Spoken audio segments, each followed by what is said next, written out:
Kanjirappally elite അക്കാദമിയുടെ online ക്ലാസ്സുകളിലേക്ക് സ്വാഗതം. ഇപ്പൊ നമ്മൾ പഠിച്ചുകൊണ്ടിരുന്ന ടോപ്പിക് 1857 റിവോൾട്ട് ആയിരുന്നു അല്ലെ, 1857 വിപ്ലവമായിരുന്നു. അതിലെ അവസാനം നമ്മൾ പറഞ്ഞു നിർത്തിയിരുന്നത് മംഗൾ പാണ്ഡെയുടെ കാര്യം വരെയായിരുന്നു അല്ലെ. മംഗൾ പാണ്ഡെ അംഗമായിരുന്ന പട്ടാള യൂണിറ്റ് ഏത് എന്ന് ചോദിച്ചു കഴിഞ്ഞാൽ അത് 34th ബംഗാൾ ഇൻഫൻട്രി ആണ്.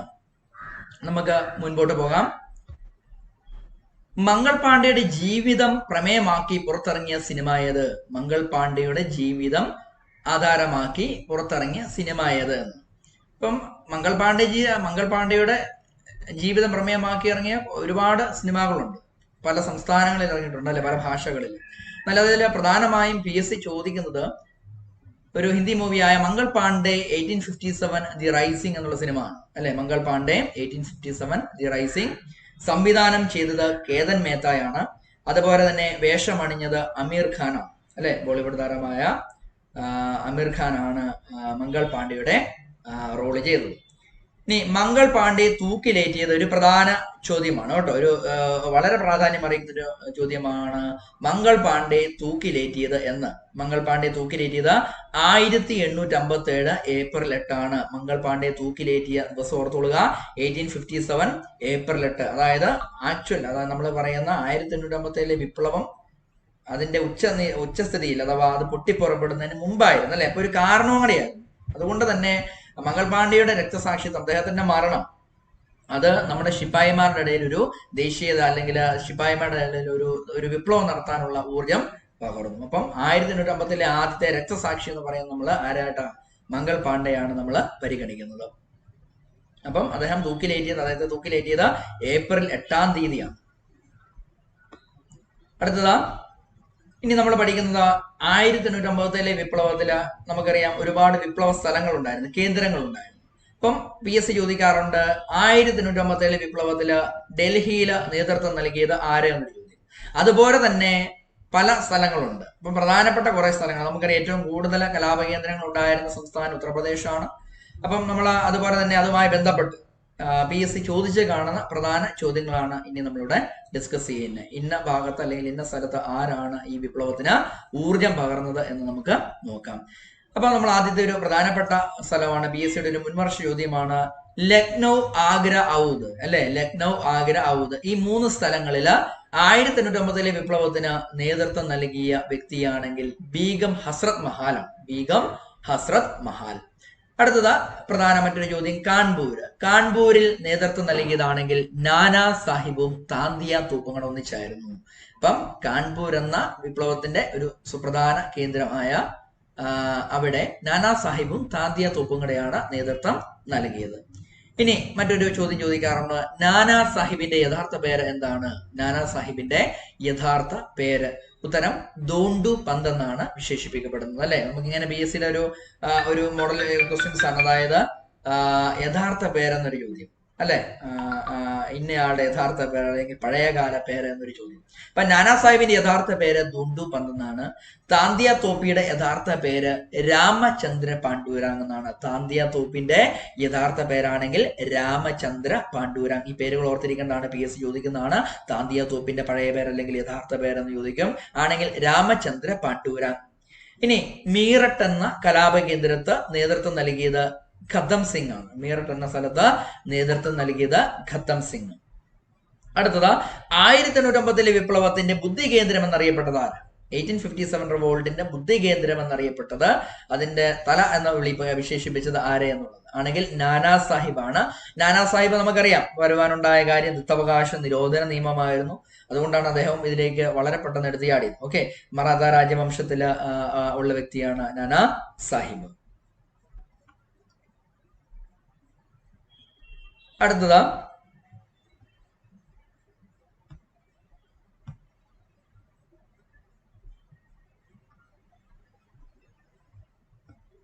1857 വിപ്ലവത്തിന് അല്ലെങ്കിൽ വിപ്ലവത്തിന് ഫലമായി ബഹദൂർ ഷാ രണ്ടാമനെ എങ്ങോട്ടാണ് നടകടത്തിയത്? നമുക്കറിയാം ബഹദൂർ ഷാ രണ്ടാമൻ എന്ന് പറയുന്നത് മുഗൾ റൂളേഴ്സ്, മുഗൾ ഭരണാധികാരികളിൽ ഏറ്റവും കഴിവ് കെട്ടവൻ എന്ന് വിശേഷിപ്പിക്കപ്പെട്ട ഭരണാധികാരിയാണ് ബഹദൂർ ഷാ സഫർ അഥവാ ബഹദൂർ ഷാ രണ്ടാമൻ. അപ്പൊ അദ്ദേഹത്തെ എങ്ങോട്ടാണ്, നമുക്കറിയാം ഈ ഒരു വിപ്ലവം ഉണ്ടായപ്പോൾ ഞാൻ ആദ്യം തന്നെ പറഞ്ഞു ഇതിന്റെ അമരക്കാരനായി ഇന്ത്യയുടെ ചക്രവർത്തിയായി ഒക്കെ ഈ പറയുന്ന വിപ്ലവകാരികൾ പോയി അവരോധിച്ചത് ബഹദൂർ ഷാ സഫറിനെയായിരുന്നു. ആൾ ഇച്ചിരി ലിബറലുമായിരുന്നു. അപ്പം ഇതിനെ തുടർന്ന് യുദ്ധം തുടങ്ങിയപ്പോഴത്തേനും ഇദ്ദേഹത്തിന് യുദ്ധമൊക്കെ ചെയ്യാൻ മടിയാണ്. അദ്ദേഹം ബഗ്ത ഖാനെ ഏൽപ്പിച്ചാണ് ഇതിന്റെ നേതൃത്വം എല്ലാം നടത്തിയത്. അപ്പം ഈ വിപ്ലവത്തിന്റെ ഫലമായി ബ്രിട്ടീഷുകാര് ഈ ചക്രവർത്തിയെ പിടികൂടുകയും അതായത് നാട് കടത്തിയത് എങ്ങോട്ട് എന്നുള്ളൊരു ചോദ്യമാണ്. റംഗൂണിലേക്കാണ് നാട് കടത്തിയത്. ഇപ്പോഴത്തെ മ്യാൻമർ ആണ് അന്നത്തെ റംഗൂൺ. റംഗൂണിലേക്കാണ് ബഹദൂർ ഷാ സഫറിനെ നാട് കടത്തിയത്. അടുത്തത് ദത്തവകാശ നിരോധന നിയമം നടപ്പിലാക്കിയ ഗവർണർ ജനറൽ. വളരെ പ്രധാനപ്പെട്ട ഒരു ചോദ്യമാണ്. ദത്തവകാശ നിരോധന നിയമം, ഡോക്ട്രെയിൻ ഓഫ് ലാപ്സ് എന്ന് പറയും അല്ലെ, ഇംഗ്ലീഷിൽ ഡോക്ട്രെയിൻ ഓഫ് ലാപ്സ് അഥവാ ദത്തവകാശ നിരോധന നിയമം നടപ്പിലാക്കിയ ഗവർണർ ജനറൽ. മുൻവർഷ LDC ചോദ്യമാണ്. ഉത്തരം ഡൽഹൌസിയാണ് അല്ലെ, ഡൽഹൌസി, ലോർഡ് ഡൽഹൌസിയാണ് ദത്തവകാശ നിരോധന നിയമം ഇന്ത്യയിൽ നടപ്പിലാക്കിയത്. അദ്ദേഹം ഇന്ത്യയുടെ ഗവർണർ ജനറൽ ആയിരുന്ന കാലഘട്ടമാണ് 1848 മുതൽ 56 വരെയാണ്. 1848 മുതൽ 1856 വരെയാണ് ഡൽഹൌസി പ്രഭു ഇന്ത്യയുടെ ഗവർണർ ജനറൽ സ്ഥാനം വഹിച്ചിരുന്നത്. അടുത്തത് ആധുനിക ഇന്ത്യയുടെ സൃഷ്ടാവ് അഥവാ ശില്പി എന്നിങ്ങനെ അറിയപ്പെടുന്ന ഗവർണർ ജനറൽ ആരാണ്? ആധുനിക ഇന്ത്യയുടെ സൃഷ്ടാവ്, മേക്കർ ഓഫ് മോഡേൺ ഇന്ത്യ, അല്ലെങ്കിൽ വേണം PSC ചോദിക്കും. പണ്ട് ഡിഗ്രി ലെവൽ പരീക്ഷകൾ ഇംഗ്ലീഷിലായിരുന്നു. അപ്പം ചോദിക്കുന്നത് എങ്ങനെയാ, which governor general of India is known as maker of modern India എന്ന് ചോദിക്കും. അഥവാ ആധുനിക ഇന്ത്യയുടെ സൃഷ്ടാവ്, ശില്പി എന്നിങ്ങനെ അറിയപ്പെടുന്ന ഗവർണർ ജനറൽ. ഒരു മുൻവർഷ PYQ പ്രീവിയസ് ഇയർ ക്വസ്റ്റ്യൻ ആണ്. ഉത്തരം ഡൽഹൌസിയാണ്. കാരണം അദ്ദേഹമാണ് ഇന്ത്യക്ക് ഇന്നത്തെ ഒരു ഫേസിന് ആരംഭം തന്നിട്ട് പോയത് അല്ലെ. നമുക്കറിയാം അദ്ദേഹം ഇന്ത്യയിൽ ഇംപ്ലിമെന്റ് ചെയ്തതാണ് റെയിൽവേ, ടെലഗ്രാഫ്, അതുപോലെ തന്നെ ഇന്ത്യൻ പോസ്റ്റൽ സംവിധാനം, പോസ്റ്റൽ തപാൽ സംവിധാനം, അതുപോലെ തന്നെ ഇന്ത്യയിലെ റോഡ് നിർമ്മാണം. ഇതിനെല്ലാം ഒരു ആരംഭം കുറിച്ച ഒരു ഗവർണർ ജനറൽ ആണ് ഡൽഹൌസി അല്ലെ.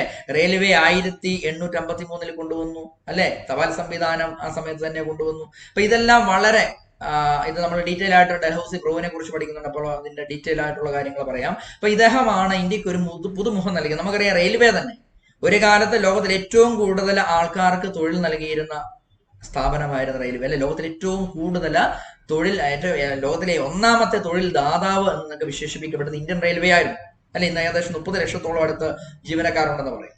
അപ്പം ഈ ഇന്ത്യൻ റെയിൽവേ ഇന്നിപ്പം ആദ്യ 10-ൽ ഒന്നുമില്ല, മുൻപോട്ട് ചാടിപ്പോയി. ഇന്ന് ലോകത്തിലെ ഏറ്റവും വലിയ അല്ലെങ്കിൽ ലോകത്തിലെ ഏറ്റവും കൂടുതൽ ആൾക്കാർക്ക് തൊഴിൽ നൽകുന്ന സ്ഥാപനം US പെന്റഗൺ ആണ്, അമേരിക്കൻ ഡിഫൻസ് ആണ്. ഏറ്റവും കൂടുതൽ ലോകത്തിലെ ഏറ്റവും വലിയ തൊഴിൽ ദാതാവ് എന്നൊരു ചോദ്യം നിങ്ങൾക്ക് വന്നു കഴിഞ്ഞാൽ LDCക്കൊക്കെ ചോദിക്കുക, ഉത്തരം US പെന്റഗൺ അഥവാ അമേരിക്കൻ ഡിഫൻസ് ആണ്. എന്നാൽ ഒരു കാലത്ത് നമ്മുടെ ഇന്ത്യൻ റെയിൽവേ ആയിരുന്നു മുമ്പിൽ. ഓക്കെ, അപ്പം ഇത്രയും വലിയൊരു ഒരു പബ്ലിക് സെക്ടർ ഇന്ത്യക്ക് വേണ്ടി തുറന്നു തന്ന വ്യക്തി കൂടെയാണ് ഡൽഹൌസി. അടുത്തത് ആധുനിക ഇന്ത്യയുടെ ശില്പി എന്നറിയപ്പെടുന്നത്. ഇനി വെറുതെ ചോദിക്കുവാണ്, who is known as maker of modern India എന്ന് ചോദിക്കുവാണ്. അല്ലെങ്കിൽ ആധുനിക ഇന്ത്യയുടെ ശില്പി എന്ന് വെറുതെ ചോദിച്ചു കഴിഞ്ഞാൽ അത് ജവഹർലാൽ നെഹ്റുവാണ്. ആധുനിക ഇന്ത്യയുടെ ശില്പി എന്നറിയപ്പെടുന്നത് ജവഹർലാൽ നെഹ്റുവാണ്. അടുത്തത് ദത്തവകാശ നിരോധന നിയമം നടപ്പിലാക്കിയ അല്ലെങ്കിൽ ദത്തവകാശ നിരോധന നിയമം നടപ്പിലാക്കിയ വർഷം. ഇനി നമുക്കറിയാം ലോർഡ് ക്യാനിങ്ങിലേക്ക് വരും. ബ്രിട്ടീഷ് ഇന്ത്യയിലെ അവസാനത്തെ ഗവർണർ ജനറൽ എന്ന് വിശേഷിപ്പിക്കപ്പെടുന്നത് ക്യാനിങ് ആണ്. ക്യാനിങ് പ്രഭുവിലേക്ക് വരുവാണ്. ദത്തവകാശ നിരോധന നിയമം നടപ്പിലാക്കിയ വർഷം ആണെങ്കിൽ നമ്മൾ ഓൾറെഡി പറഞ്ഞാണ്. ദത്തവകാശ നിരോധനം 1848 നടപ്പിലാക്കിയത് അല്ലെ. ഈ ബ്രിട്ടീഷ് ഇന്ത്യയിലെ അവസാനത്തെ ഗവർണർ ജനറൽ എന്ന ക്വസ്റ്റ്യൻ ഉത്തരം വന്നു കഴിഞ്ഞാൽ ക്യാനിങ് ആണ് പറയുന്നത് കേട്ടോ. അത് സെപ്പറേറ്റ് ആയിട്ടൊന്ന് നോട്ട് ചെയ്ത് വെച്ചാൽ മതി. ലെഫ്റ്റ് ചെയ്തേക്കും, അത് PPT ഇടയ്ക്ക് കയറിയതാണ്. അപ്പൊ ദത്തവകാശ നിരോധന നിയമം ഇന്ത്യയിൽ നടപ്പിലാക്കിയത് ഏത് വർഷമാണെന്ന് ചോദിക്കും. ഡൽഹൌസി ആണെങ്കിൽ 1848 ഡൽഹൌസി പ്രഭു ദത്തവകാശ നിരോധന നിയമം ഇന്ത്യയിൽ നടപ്പിലാക്കിയത്. ഇമ്പോർട്ടന്റ് ഇയർ ആണ് 1848. അങ്ങനെ ദത്തവകാശ നിരോധന നിയമത്തെ തുടർന്ന് ഇന്ത്യയിൽ ആദ്യമായി ദത്തവകാശ നിരോധന നിയമം വഴി ബ്രിട്ടീഷ് ഇന്ത്യയിൽ കൂട്ടിച്ചേർക്കപ്പെട്ട ആദ്യത്തെ നാട്ടുരാജ്യമാണ് സത്താറ എന്ന നാട്ടുരാജ്യം. ബ്രിട്ടീഷ് ഇന്ത്യയിൽ ആദ്യം കൂട്ടിച്ചേർക്കപ്പെട്ടു.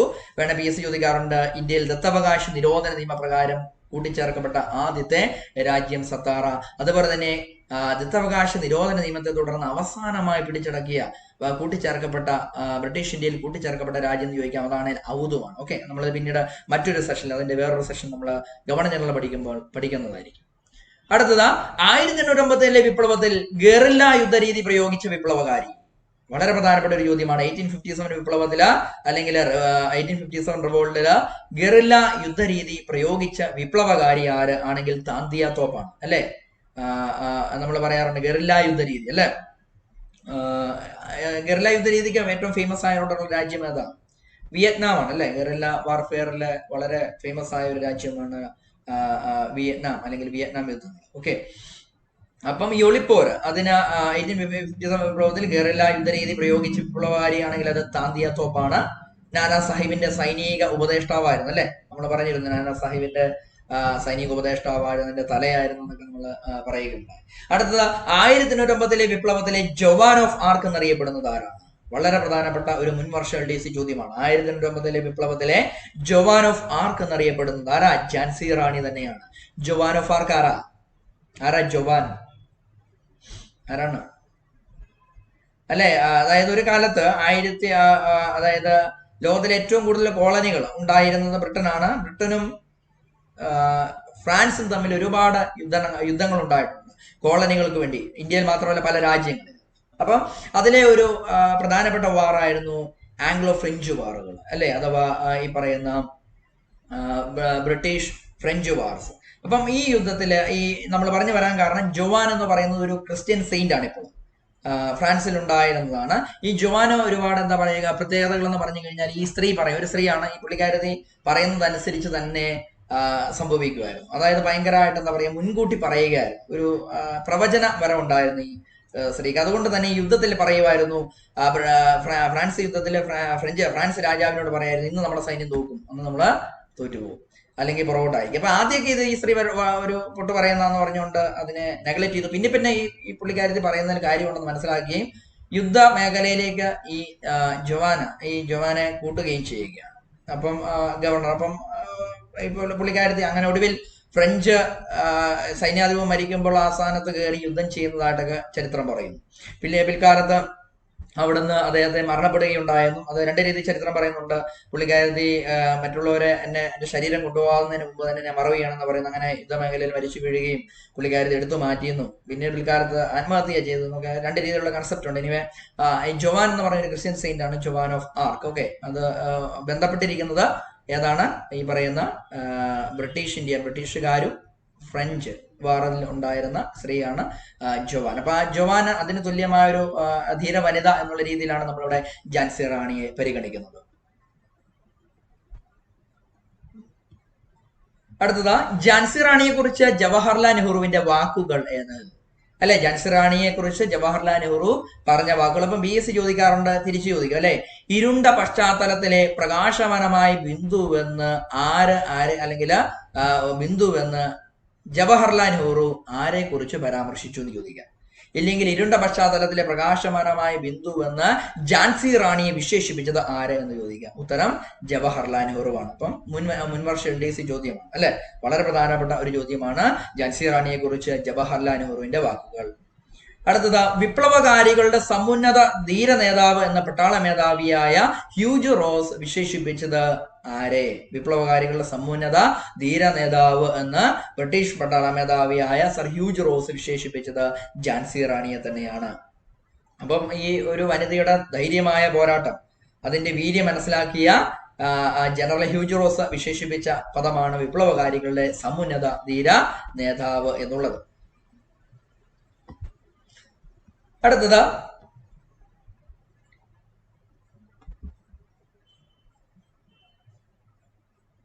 ക്യൂൻ ഓഫ് ഝാൻസി എന്ന പ്രശസ്ത പുസ്തകത്തിന്റെ രചയിതാവ് ആരാണ്? ക്യൂൻ ഓഫ് ഝാൻസി എന്ന പ്രശസ്തമായ പുസ്തകത്തിന്റെ രചയിതാവാണ് മഹേശ്വത ദേവിയാണ്. ജ്ഞാനപീഠ പുരസ്കാര ജേതാവാണ്.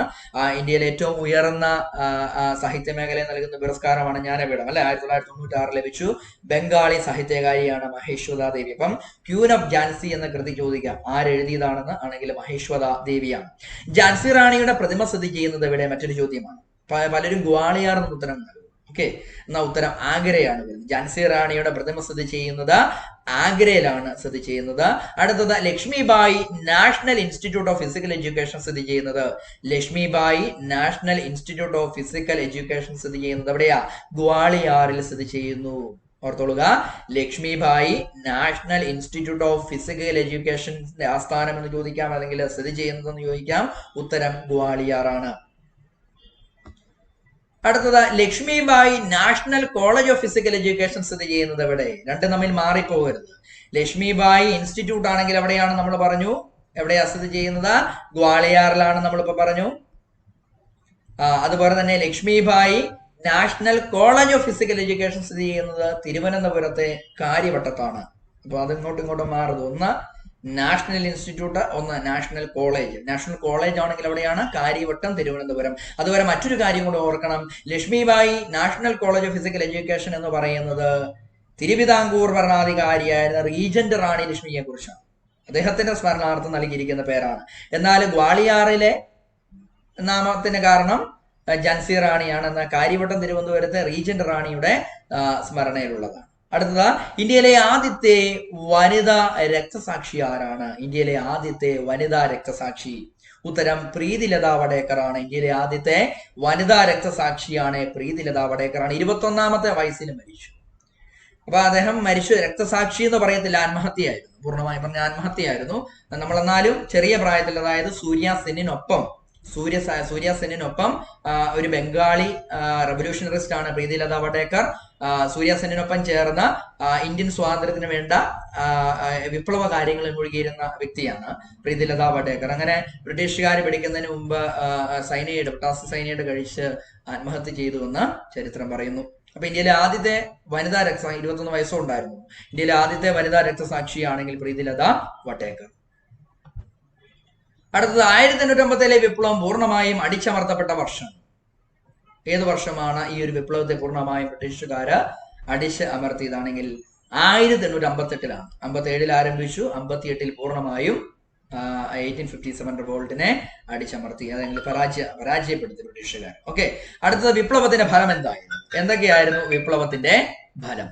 വിപ്ലവത്തിന്റെ ഫലം, ഒന്ന്, മുഗൾ ഭരണത്തിന്റെ പൂർണ്ണ പതനത്തിന് കാരണമായി. അല്ലെ, നമുക്കറിയാം ബാബർ മുതൽ ഇന്നിങ്ങോട്ട് മിടുക്കരായ, കഴിവ്, എന്താ പറയുക, സമർത്ഥന്മാരായ മുഗൾ റൂളേഴ്സ് ആയിരുന്നു. അല്ലെ, നമുക്കറിയാം ഷാജഹാൻ, ഔറംഗസീബ്, അല്ലെ, എത്രയോ നല്ല റൂളേഴ്സ് ഉണ്ടായിരുന്നു. അപ്പൊ ഇവരെല്ലാം വന്ന് അവസാനം ബഹദൂർ ഷായിൽ വന്ന് ഈ ഒരു ഭരണം, ഇവരുടെ മുഗൾ ഡൈനാസ്റ്റിയുടെ അന്ത്യം കുറിക്കുകയാണ് ചെയ്തത്. ഓക്കെ, അപ്പൊ മുഗൾ ഭരണത്തിന് ഇന്ത്യയിൽ പൂർണ്ണമായും അവസാനമായി. ഏത്? ഈ പറയുന്ന 1857 റിവോൾട്ടിനെ തുടർന്ന്. അടുത്തത്, ഈസ്റ്റ് ഇന്ത്യ കമ്പനിയുടെ ഭരണം അവസാനിക്കുകയും ബ്രിട്ടീഷ് പാർലമെന്റിന്റെ നേരിട്ടുള്ള ഭരണ സംവിധാനം നടപ്പിലാക്കുകയും ചെയ്തു. അല്ലെ, ബ്രിട്ടീഷ് ഈസ്റ്റ് ഇന്ത്യ കമ്പനി കൂടുതൽ ആളാവുന്നുണ്ടായിരുന്നു ഇവിടെ, മനസ്സിലായിക്കോളൂ. അതായത് പല കാര്യങ്ങളും ബ്രിട്ടീഷ് പാർലമെന്റിൽ അറിയിക്കുന്നില്ലായിരുന്നു. അതുകൊണ്ട് തന്നെ അവര് നടത്തിയ പല കാര്യങ്ങളും, ഇതിനകത്ത് ഒരുപാട്, എന്താ പറയുക, അഴിമതികൾ നടത്തുന്നുണ്ടായിരുന്നു ഈസ്റ്റ് ഇന്ത്യ കമ്പനി, പാർലമെന്റ് അറിയാതെ, അല്ലെങ്കിൽ ബ്രിട്ടീഷ് ക്യൂൻ അഥവാ കിരീടാവകാശി അറിയാതെ. അപ്പം അതിന് ഒരു അവസാനം കുറിച്ചു. ഈസ്റ്റ് ഇന്ത്യ കമ്പനിയുടെ അഡ്മിനിസ്ട്രേറ്റീവ് പവേഴ്സ്, എന്താ പറയുക, ഡീജനറേറ്റ് ചെയ്തു. ഓക്കെ, അടുത്തത്, ദത്തവകാശ നിരോധന നിയമം പിൻവലിച്ചു. അല്ലെ, ഈ ഒരു വിപ്ലവം ഉണ്ടായപ്പോൾ ബ്രിട്ടീഷുകാർക്ക് മനസ്സിലായി വലിയൊരു ജനസംഖ്യയുള്ള ഒരു രാജ്യമാണ് ഇന്ത്യ. അതുകൊണ്ട് ഇനി ഇത്തരത്തിലുള്ള വിപ്ലവങ്ങൾ ഉണ്ടായാൽ അതിനെ എപ്പോഴും ഫോഴ്സ് ചെയ്ത്, അല്ലെങ്കിൽ അതിനെ എപ്പോഴും കൺട്രോൾ കഴിയുക എന്ന് പറയുന്ന ഇച്ചിരി ബുദ്ധിമുട്ടുള്ള കാര്യമാണെന്ന് ബ്രിട്ടീഷുകാർ മനസ്സിലാക്കി. അതുകൊണ്ട് തന്നെ അവര് 3-4 കാര്യങ്ങളിൽ മാറി. ഒന്ന്, ശിപ്പായികളോടുള്ള നിലപാടിൽ വ്യത്യാസം വരുത്തി. അവർക്ക് ഇച്ചിരി കൂടെ ഭേദപ്പെട്ട ശമ്പളവും സാലറിയും നൽകാൻ തുടങ്ങി. അവരെ കുറച്ചും കൂടെ മാന്യമായ രീതിയിൽ ട്രീറ്റ് ചെയ്യാൻ തുടങ്ങി. അതുപോലെ തന്നെയാണ് ദത്തവകാശ നിരോധന നിയമം അങ്ങ് പിൻവലിച്ചു. ഡോക്ടർ ഓഫ് ലാബ്സ് എന്നുള്ള ഡൽഹൌസി കൊണ്ടുവന്ന നിയമം ലോർഡ് ക്യാനിങ് അങ്ങ് പിൻവലിച്ചു. അതുപോലെ തന്നെ ഒരു പ്രധാനപ്പെട്ട കാര്യമാണ് ഗവർണർ ജനറൽ എന്ന സ്ഥാനപ്പേര്. ഇത്രയും കാലം അറിയപ്പെട്ടിരുന്ന ഗവർണർ ജനറൽ ഓഫ് ഇന്ത്യ എന്നായിരുന്നു. ആ ഗവർണർ ജനറൽ എന്ന സ്ഥാനപ്പേര് വൈസ്രോയ് എന്ന് പുനഃനാമകരണം നടത്തി. അതായത് ലോർഡ് ക്യാനിങ് മുതൽ, അതുകൊണ്ട് നമ്മൾ പറയും അല്ലെ, ബ്രിട്ടീഷ് ഇന്ത്യയിലെ അവസാനത്തെ ഗവർണർ ജനറൽ, ആദ്യത്തെ വൈസ്രോയിമാരെന്ന് ചോദിക്കും. ആണെങ്കിൽ ലോർഡ് ക്യാനിങ് ആണ് ഉത്തരം വരുന്നത്. അല്ലെ, ആ ഒരു ചോദ്യം ഉള്ളതാണ്. അപ്പൊ ഗവർണർ ജനറൽ എന്ന സ്ഥാനപ്പേര് വൈസ്രോയ് എന്ന് പുനഃനാമകരണം നടത്തി. അടുത്ത പോയിന്റ്, ഈസ്റ്റ് ഇന്ത്യ കമ്പനിക്ക് ഭരണം നഷ്ടപ്പെടുവാൻ കാരണമായ ആക്ട്. ഇതിനെല്ലാം പറയുന്നത് നമ്മൾ government of India act of 1858. ഈ മാറ്റങ്ങളെല്ലാം വരുവാൻ കാരണമായ നിയമമാണ് government of India act of 1858 എന്ന് പറയുന്നത്. 1858 ഗവൺമെന്റ് ഓഫ് ഇന്ത്യ ആക്ട്. മറ്റൊരു പേരെന്താണ്? ക്യൂൻസ് പ്രൊക്ലമേഷൻ എന്ന് പറയും. ക്യൂൻസ് പ്രൊക്ലമേഷൻ അഥവാ ബ്രിട്ടീഷ് രാജ്ഞിയുടെ വിളംബരം എന്ന പേരിൽ അറിയപ്പെടുന്നതും ഈ government of India act of 1858 ആണ്. ഓർത്തിരുന്നോളുക, ഈസ്റ്റ് ഇന്ത്യ കമ്പനിക്ക് അല്ലെങ്കിൽ ഈ മാറ്റങ്ങൾക്കെല്ലാം കാരണമായ ആക്ട് ആണെങ്കിൽ government of India act of 1858 അഥവാ ക്യൂൻസ് പ്രൊക്ലമേഷൻ ഓഫ് 1858 എന്ന് പറയും. അതുപോലെ തന്നെ മറ്റൊരു പ്രധാന ചോദ്യമാണ്, ഇതൊരു മുൻവർഷ LDC ചോദ്യമാണ്. ഇന്ത്യൻ ജനതയുടെ മാഗ്ന കാർട്ട എന്നറിയപ്പെടുന്ന വിളംബരമേത്? ഇന്ത്യൻ ജനതയുടെ മാഗ്ന കാർട്ട, നമ്മൾ മാഗ്ന കാർട്ട പലയിടത്തും പഠിക്കുന്നത് എഡ്യൂക്കേഷൻ സംബന്ധിച്ച കാര്യങ്ങൾ നമ്മൾ പഠിക്കാൻ പോകുന്നുണ്ട്. അപ്പൊ ഇന്ത്യൻ ജനതയുടെ മാഗ്ന കാർട്ട എന്നറിയപ്പെടുന്ന വിളംബരമാണെങ്കിൽ 1858 വിളംബരമാണ്, ബ്രിട്ടീഷ് രാജ്ഞിയുടെ വിളംബരമാണ്. 1858 നിയമം പാർലമെന്റിൽ അവതരിപ്പിച്ച ബ്രിട്ടീഷ് പ്രധാനമന്ത്രി ആരാണ്? ഈ നിയമം ബ്രിട്ടീഷ് പാർലമെന്റിൽ അവതരിപ്പിച്ച ബ്രിട്ടീഷ് പ്രധാനമന്ത്രി ആര് എന്ന് ചോദ്യമുണ്ട്. ഉത്തരം ലോർഡ് പാൽമേഴ്സൺ. ലോർഡ് പാൽമേഴ്സൺ. അപ്പം ഇങ്ങനെ ഒരു നിയമം ബ്രിട്ടീഷ് രാജ്ഞിയുടെ പ്രൊക്ലമേഷൻ പാർലമെന്റിൽ അവതരിപ്പിച്ചതാണെങ്കിൽ ബ്രിട്ടീഷ് പാർലമെന്റിൽ അവതരിപ്പിച്ചത് ലോർഡ് പാൽമേഴ്സൺ ആണ്. അടുത്തത് 1859 വിപ്ലവവുമായി ബന്ധപ്പെട്ട പ്രധാന പുസ്തകങ്ങൾ ഏതൊക്കെയെന്ന് നമുക്ക് നോക്കാം. അല്ലെ, ഇത് ചോദിക്കാറുണ്ട് ഇന്ന പുസ്തകം എഴുതിയത് ആരാണ് എന്നുള്ള കാര്യം. ഇപ്പം ഫസ്റ്റ് ക്വസ്റ്റ്യൻ, 1859 വിപ്ലവം പ്രമേയമാക്കി മലയാറ്റൂർ രാമകൃഷ്ണൻ എഴുതിയ കൃതി ഏതാണ്? അല്ലെ, ഒരു മലയാളി എഴുതിയ കൃതിയാണ്, അപ്പൊ പ്രാധാന്യമുള്ളതുമാണ്. ആണെങ്കിൽ അമൃതം തേടി എന്നുള്ള കൃതിയാണ്. 1859 വിപ്ലവം പ്രമേയമാക്കി മലയാറ്റൂർ രാമകൃഷ്ണൻ എഴുതിയ കൃതിയാണെങ്കിൽ അത് അമൃതം തേടി. അതുപോലെ തന്നെ അശോക് മേത്ത എഴുതിയ പ്രധാന ഒരു പുസ്തകമാണ് the great rebellion of 1857. The great rebellion of 1857 എന്ന പുസ്തകം എഴുതിയതാണെങ്കിൽ അശോക് മേത്തയാണ് എഴുതിയത്. അടുത്തത് the last Mughal, the fall of A dynasty Delhi 1857. The last Mughal, the fall of A dynasty Delhi 1857 എന്ന മറ്റൊരു പ്രമുഖമായ പുസ്തകം എഴുതിയത് വില്യം ഡാൽറിംബിൾ ആണ്. വില്യം ഡാൽറിംബിൾ എഴുതിയതാണ്. അതിനകത്ത് മുഗൾ ഭരണത്തിന്റെ അവസാനത്തെ കുറിച്ച് പരാമർശിക്കുന്നതിനൊപ്പം തന്നെ ഈ ഒരു റിവോൾട്ടിനെ കുറിച്ച് പരാമർശിക്കുന്നു. ഈ രണ്ടും കൂടെ അടിസ്ഥാനമാക്കി എഴുതിയ പുസ്തകമാണ് വില്യം ഡാൽറിംബിൾ. അതുപോലെ തന്നെ എസ്.എൻ. സെൻ എന്ന് പറഞ്ഞ ഹിസ്റ്റോറിയൻ, അദ്ദേഹം എഴുതിയ പുസ്തകമാണ് 1857. വെറും ടൈം ഓർത്തിരിക്കാൻ എളുപ്പമാണ് അല്ലെ. 1857 എന്ന പുസ്തകം എഴുതിയതാണെങ്കിൽ എസ്.എൻ. സെൻ ആണ്. അതുപോലെ തന്നെ വി.ഡി. സവാർക്കർ എഴുതിയൊരു പുസ്തകമാണ് the Indian war of independence. VD. Savarkar എഴുതിയത് ചോദിച്ചിട്ടുള്ള ഒരു മുൻവർഷ ചോദ്യമാണ്. The Indian war of independence എന്ന കൃതിയുടെ രചയിതാവ്. ഉത്തരം വരുന്നത് വി.ഡി. സവാർക്കർ ആണ് ഉത്തരം വരുന്നത്.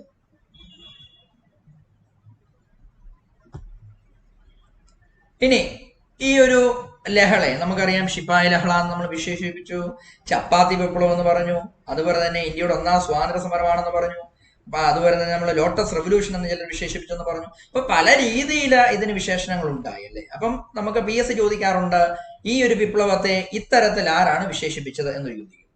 അപ്പം ഇതിന് പ്രധാനപ്പെട്ട കുറെ ആൾക്കാർ സംബോധന ചെയ്തിട്ടുണ്ട്, അതിൽ പ്രധാനികൾ മാത്രം നമ്മളൊന്ന് എടുത്തു പഠിക്കുകയാണ്. അപ്പൊ ആദ്യത്തെ വിപ്ലവത്തെ ശിപ്പായി ലഹള എന്ന് വിശേഷിപ്പിച്ചത് ആര്? അല്ലെ, 1859 വിപ്ലവത്തെ ശിപ്പായി ലഹള എന്ന സംബോധന നടത്തിയത് ആര് എന്നൊരു ചോദ്യമുണ്ട്. ഉത്തരം വരുന്നത് ജോൺ ലോറൻസ് ആണ്.